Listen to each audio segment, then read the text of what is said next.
बच्चों, अब आप सकर्मक क्रिया और अकर्मक क्रियाओं की पहचान तो समझ ही गए होंगे। यह तो हमने वाक्य जब दिए हुए हैं तो उसे पहचानने का तरीका बताया, किंतु यदि शब्द आते हैं तो आप उसे कैसे पहचानेंगे कि वह सकर्मक क्रिया है या अकर्मक क्रिया है। तो इसके लिए मैंने आपको पहले बताया था कि जो काम अपने आप हो रहा है वो अकर्मक होगा और जो काम हमारे द्वारा किया जा रहा है वह सकर्मक होगा। जैसे कि टूटना, तो यहाँ पे जो टूटना शब्द है इसमें कार्य अपने आप हुआ है इसलिए अकर्मक होगा। तोड़ना, यहाँ पर कार्य किया गया है इसलिए सकर्मक है। जुड़ना, ये अपने आप हुआ है इसलिए यह अकर्मक शब्द है। जोड़ना, यहाँ किसी के द्वारा जोड़ा गया है अर्थात यह सकर्मक शब्द है। हंसना, यहाँ पर हंसना यह स्वाभाविक क्रिया है इसलिए यह अकर्मक है। हंसाना, यह किसी के द्वारा किया जाता है इसलिए यह सकर्मक क्रिया है। बढ़ना, अर्थात यह अपने आप हुआ है, लेकिन बढ़ाना यहाँ पर किसी के प्रयास की आवश्यकता है अर्थात किसी ने इसमें सहयोग, आगे बढ़ाने में किसी ने सहयोग दिया है, अतः यह होगा सकर्मक क्रिया। बच्चों, हमने क्रिया के दो भेद पढ़े थे, पहला कर्म के आधार पर और दूसरा प्रयोग के आधार पर। कर्म के आधार पर हमने देखा कि कर्म के आधार पर क्रिया के दो भेद है, सकर्मक क्रिया और अकर्मक क्रिया। सकर्मक और अकर्मक क्रिया को हम अच्छे से जान गए। सकर्मक क्रिया के भी हमने दो भेद पढ़े थे, एक कर्मक क्रिया और द्विकर्मक क्रिया। उसके बाद हमने अकर्मक क्रिया पढ़ी और सकर्मक और अकर्मक क्रियाओं को पहचानना सीखा। अब हमारा दूसरा प्रकार पढ़ेंगे हम प्रयोग या रचना के आधार पर।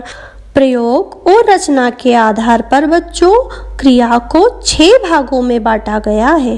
पहला है सामान्य क्रिया, दूसरी संयुक्त क्रिया, तीसरा नाम धातु क्रिया, चौथा प्रेरणार्थक क्रिया, पांचवा पूर्वकालिक क्रिया और छठा है कृदंत क्रिया। बच्चों, सबसे पहले हम सामान्य क्रिया को देखेंगे। सामान्य क्रिया को देखते ही अर्थात इस शब्द को देखते ही हमें समझ में आ रहा है कि जिसमें एक ही क्रिया का प्रयोग हो अर्थात सामान्य तरीके से कोई कार्य किया जाए उसे हम बोलेंगे सामान्य क्रिया। अर्थात इसकी परिभाषा होगी जब वाक्य में एक ही क्रिया का प्रयोग हो तो वह सामान्य क्रिया कहलाती है। इसे हम उदाहरण के द्वारा देखेंगे। सिमरन हंसी, नेहा पढ़ी, किसान ने सिंचाई की। तो यहाँ पर जो आपने वाक्य देखे हैं बहुत ही सरल तरीके से कहे गए हैं अर्थात यह सामान्य क्रिया है। दूसरा होता है संयुक्त क्रिया। यह वह क्रिया होती है बच्चों जो किसी दूसरी क्रिया से मिलकर बनती है, उसे हम बोलते हैं संयुक्त क्रिया। संयुक्त क्रिया में बच्चों 2 या 2 से अधिक धातुओं से बनी क्रियाएं शामिल होती है। जैसे तुम रोज खाना खाया करो, यहाँ पे बच्चों आपको खाया करो आपको 2 दिख रही है क्रिया।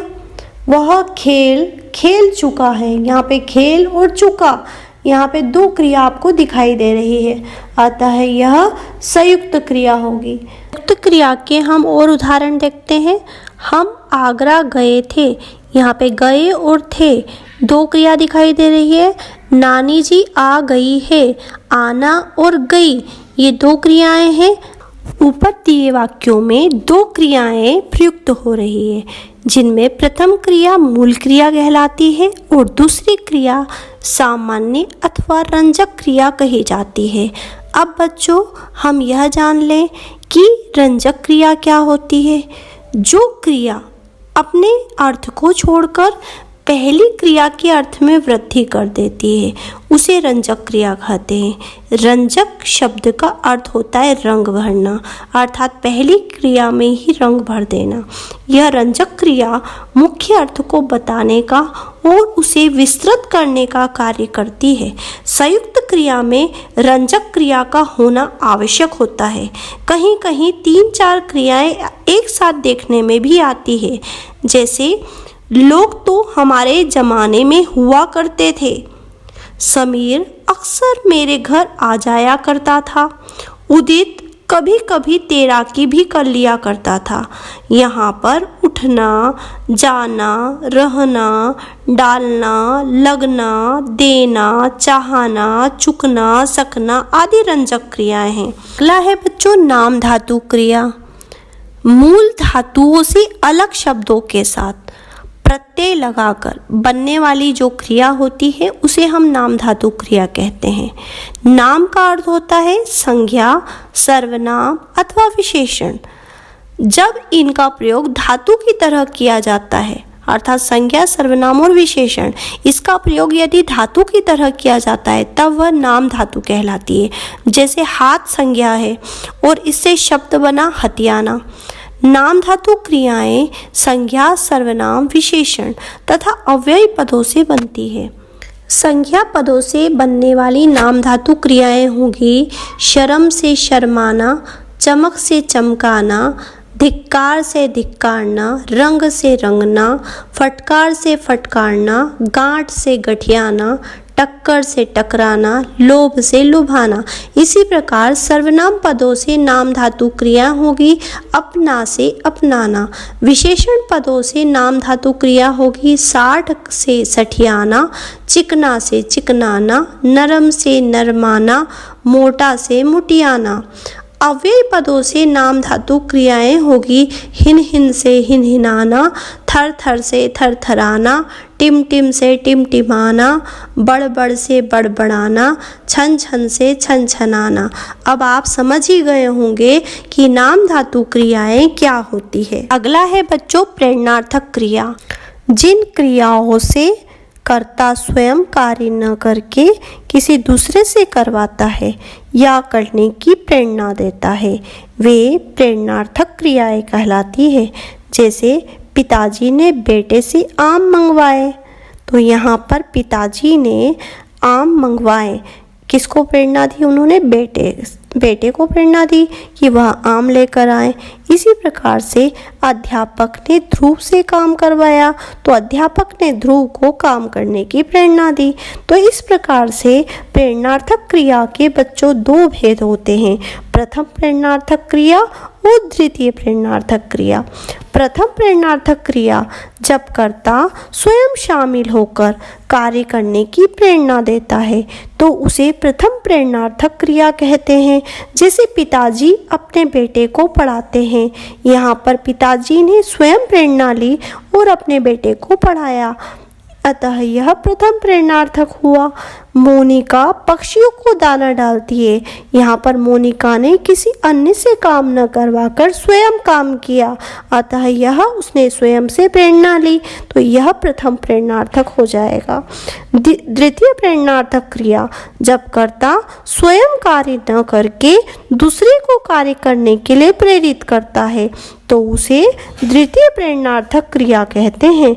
जैसे माँ नौकरानी से सफाई करवाती है तो यहाँ पर माँ ने स्वयं कार्य नहीं किया बल्कि कार्य करने की प्रेरणा दी। इसी प्रकार से हंसिका दर्जी से कपड़े सिलवाती है तो यहाँ पर हंसिका ने स्वयं कपड़े नहीं सिले बल्कि उसने दर्जी से कपड़े सिलवाए। तो इस प्रकार से यह हो गया द्वितीय प्रेरणार्थक क्रिया। इसके और भी उदाहरण हैं जिसे हम देखते हैं। जैसे इसमें मूल क्रिया हुई करना, तो यदि हम इसकी प्रथम प्रेरणार्थक क्रिया बनाएंगे तो होगा कराना। द्वितीय प्रेरणार्थक क्रिया करवाना। सोना का सुलाना, सुलवाना। गिरना क्रिया का गिराना, गिरवाना। इस प्रकार के अन्य उदाहरण आपको पढ़ना है। इसके बाद अगला आता है बच्चों पूर्वकालिक क्रिया। पूर्वकालिक क्रिया मुख्य क्रिया से पूर्व जो क्रिया लगे, जो क्रिया मुख्य क्रिया से पहले लगती है उसे हम पूर्वकालिक क्रिया कहते हैं। जैसे माता जी ने सब्जी काट कर बनाई। अब माता जी ने सब्जी बनाने का कार्य किया लेकिन बनाने के पहले उन्होंने सब्जी को काटा।